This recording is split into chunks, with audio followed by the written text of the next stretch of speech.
Realizar a descida no agachamento, a fase excêntrica do agachamento, ou de qualquer outro exercício de forma lenta, é melhor?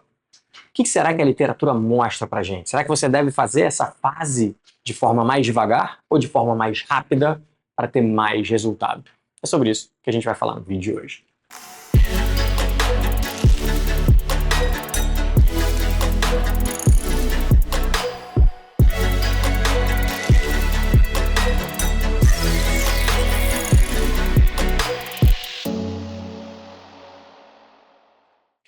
Eu sou Rafael Lund, mestre em ciência do desporto, trabalho como personal trainer há quase 20 anos, atendo pessoas reais aqui no estúdio, na Lund Trainers, no Rio de Janeiro, de frente para a Barra da Tijuca, atendemos centenas, milhares de pessoas online. E uma das coisas que eu mais vejo as pessoas realizarem é fazer o movimento de forma descontrolada, ou seja, sem ter um mínimo de controle. A literatura é muito clara, né? Existem muitas variáveis de treinamento e uma delas é o que a gente chama de cadência. Em inglês, o termo que é utilizado chama tempo. Cadência ou tempo nada mais é do que o tempo que você realiza uma determinada execução dividido em 4 fases. Eu até vou mostrar aqui diferente para vocês. Então existem várias maneiras de você colocar isso. E uma das maneiras de você analisar o tempo ou a cadência, ou a principal maneira, é você olhar o seguinte. A primeira fase da cadência ou do tempo é a fase excêntrica, ou seja, quando você começa no agachamento a descer num bíceps, quando você está descendo, na cadeira extensora, quando você está descendo, mas na cadeira flexora é quando você está subindo, ou seja, é o momento em que o músculo está se alongando, você está permitindo que o peso ganhe de você. A segunda fase é a fase de transição entre o final da execução e você iniciar uma nova execução. Tem um momento ali que você fica parado. Essa transição ela pode ter 0 segundos, ela pode ter 1 segundo, 5 segundos, enfim, você pode colocar um tempo nessa transição. E o tempo que você leva para a fase concêntrica, ou seja, a fase em que você tem que vencer o peso, no caso do bíceps, na hora que o peso está subindo, no caso do agachamento, na hora que você está subindo. E você tem uma nova transição, que é quando você está no topo e vai para baixo. Então a gente já tem literatura, né, mostrando que você pode realizar a repetições no treino de força com variadas velocidades para ter resultado.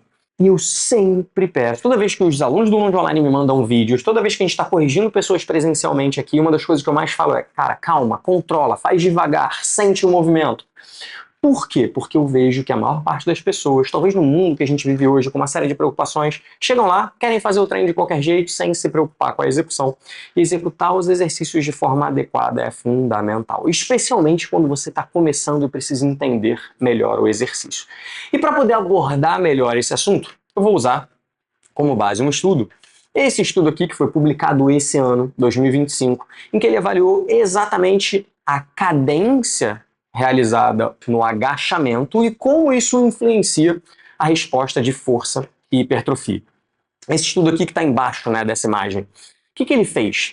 Ele pegou um grupo de pessoas, né, 18 pessoas, 10 homens, 8 mulheres, dividiu em 2 grupos. Um grupo fazia o agachamento com 4 segundos na fase excêntrica, na fase de descida, e outro grupo fazia o agachamento com 1 segundo na fase de descida.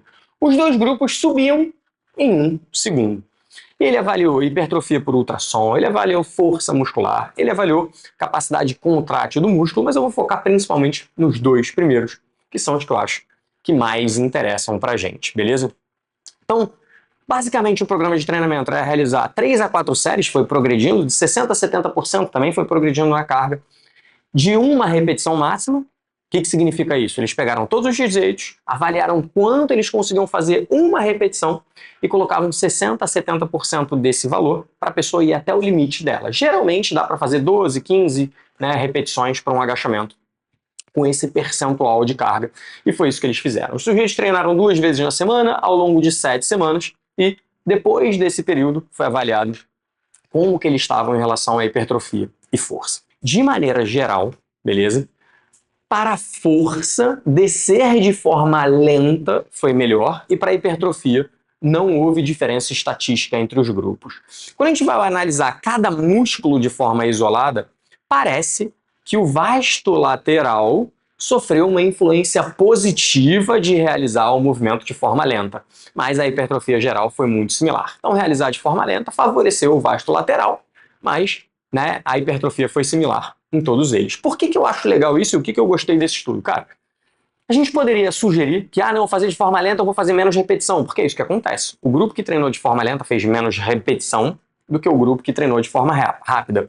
Mas, ao mesmo tempo, ele passou mais tempo sob tensão. É um termo que a gente usa, time under tension, né? Então, o tempo sob tensão do grupo que treinou de forma lenta foi maior, mesmo fazendo um pouco menos de repetições. E o grupo que treinou de forma rápida teve mais quantidade de repetições, mas teve menos tempo sob tensão. São muitas variáveis. Algumas pessoas diriam que o volume do grupo que treinou de forma rápida foi maior.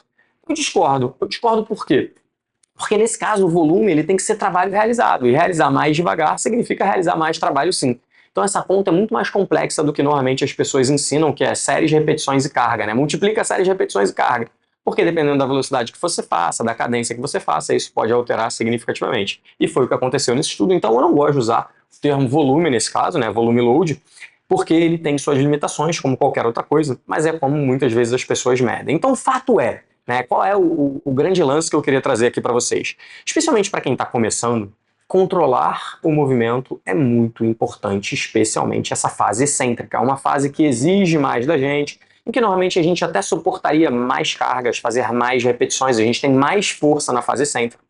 Então eu acho muito importante que você controle o seu movimento durante a fase excêntrica. Faz ele lento, sente o exercício, percebe como é que você está se movimentando e na hora de fazer a fase concêntrica, ou seja, vencer a carga, aí você vai um pouco mais rápido. Então para com essa ideia de querer fazer um movimento de qualquer jeito sem perceber o que você está fazendo. Não, cara, você pode até descer rápido, mas vai devagarzinho na fase excêntrica. Aqui no caso eu estava pensando, eu falei diferente, não, eu estava pensando na cadeira flexora, né? A cadeira flexora é excêntrica, é subindo.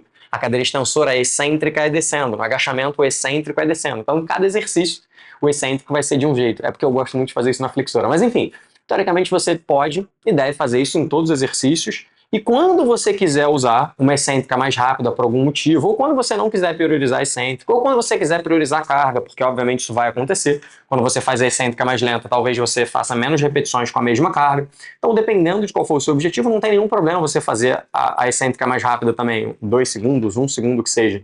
Mas fato é que na maior parte das vezes, especialmente para quem está começando, fazer essa fase de forma lenta, muito provavelmente, vai trazer vários benefícios para você. Entre eles, ganhar força, e ganhando força com o tempo você vai ter um aumento de volume. 7 semanas talvez não tenha sido possível perceber, mas talvez fazendo isso por mais tempo houvesse diferença estatística, porque ganhando mais força você está carregando mais carga, e isso vai ser bom para você, né? Um percentual de carga, para um mesmo percentual de carga, você está usando mais peso, isso faz parte do volume de treino, e o volume de treino é uma das variáveis mais importantes. Então assim, eu recomendo que você realize a fase excêntrica de forma lenta. Essa é a minha recomendação para quase todo mundo. Então não negligencie a fase excêntrica dos exercícios, porque você vai ter ou a mesma hipertrofia, com maiores ganhos de força, né? Ou seja, ou você não vai ter diferença para hipertrofia, mas vai ganhar mais força, e eu acredito que isso no longo prazo vai ser melhor.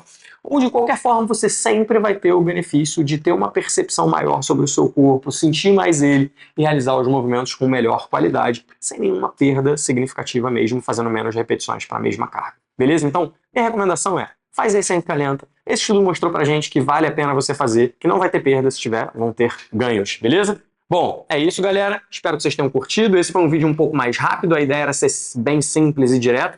Mais rápido, mas levou 10 minutos, né? Mas era ser bem simples e direto. Se você tiver alguma dúvida, se você quiser saber um pouco mais sobre esse tipo de conteúdo, se você quiser que eu aborde um tema específico, deixa aqui nos comentários, que vai ser sempre um prazer poder ajudar vocês, beleza? Então, ó, vejo vocês no nosso próximo vídeo e até lá. Vale? E se inscreve no canal, compartilha com os amigos, eu sempre esqueço dessa parte. Compartilha com os amigos, enfim, faz tudo o que você tem que fazer, deixa as suas dúvidas e isso vai dar força pra gente continuar aqui produzindo conteúdo, beleza? Bom, é isso. Vejo vocês no nosso próximo vídeo. Fui!